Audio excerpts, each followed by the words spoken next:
తెలంగాణలో మరో 5 రోజులు మరింత ఉష్ణోగ్రతలు ఉంటాయని హెచ్చరిస్తున్నారు హైదరాబాద్ వాతావరణ కేంద్రం అధికారులు.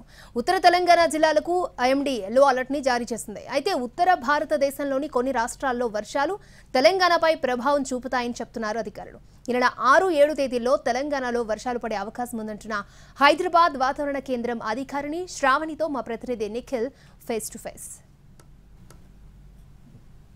ప్రస్తుతం మనం హైదరాబాద్ వాతావరణ కేంద్రంలో ఉన్నాం. మనతో పాటు ఆఫీసర్ శ్రావణి గారు ఉన్నారు. ఒకసారి మేడం, ప్రస్తుతం తెలంగాణలో వెదర్ అప్డేట్స్ ఏ విధంగా ఉన్నాయి?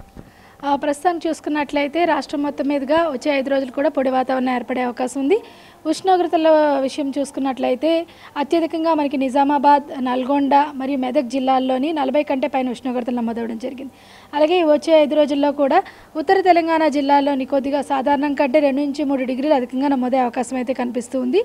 అలాగే కొన్ని ఉత్తర తెలంగాణ జిల్లాల్లో 40-42 డిగ్రీల మేర ఉష్ణోగ్రత నమోదే అవకాశం ఉంది. మనకు ఉత్తర తెలంగాణ జిల్లాలో నిజామాబాద్, నల్గొండ, మెదక్ పరిసర ప్రాంతాల్లోని 40 డిగ్రీల పైన ఉష్ణోగ్రతలు నమోదవుతున్నాయి. ఆదిలాబాద్ వరకు చూసుకున్నట్లయితే మనకి 38 డిగ్రీలు నమోదవడం జరిగింది.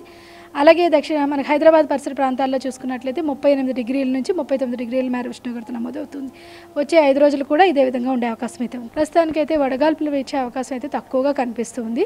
కానీ 3-4 డిగ్రీలు మాత్రం ఉష్ణోగ్రత పెరిగే అవకాశం అయితే ఉంది. మనకి విదర్భ కానీ, మరత్వాడ కానీ, అలాగే ఈశాన్య భారతదేశంలో కానీ కొద్ది వర్షాలు కురుస్తూ ఉన్నాయి. ఇవి థండర్స్టార్మ్ యాక్టివిటీ, ఇదేంటి లోకల్ కన్వెక్టివ్ యాక్టివిటీ ఎక్కువగా ఉంటుందన్నమాట. మనకి 6-7 తేదీలో ఇటువంటి ఉరుములు విరుపులతో కూడిన వర్షపాతం నమోదే అవకాశం ఉంది. 8 అయిందంటే చాలు బయటకు రావాలంటే భయమైనటువంటి సిచ్యువేషన్ కనిపిస్తుంది. అయితే వచ్చే 5 రోజుల పాటు కూడా ఇదే ఉష్ణోగ్రతలు కంటిన్యూస్ అవుతాయని కూడా వాతావరణ శాఖ అధికారులు చెప్తున్నారు. Video journalist Subhash, Nikhil, Hyderabad.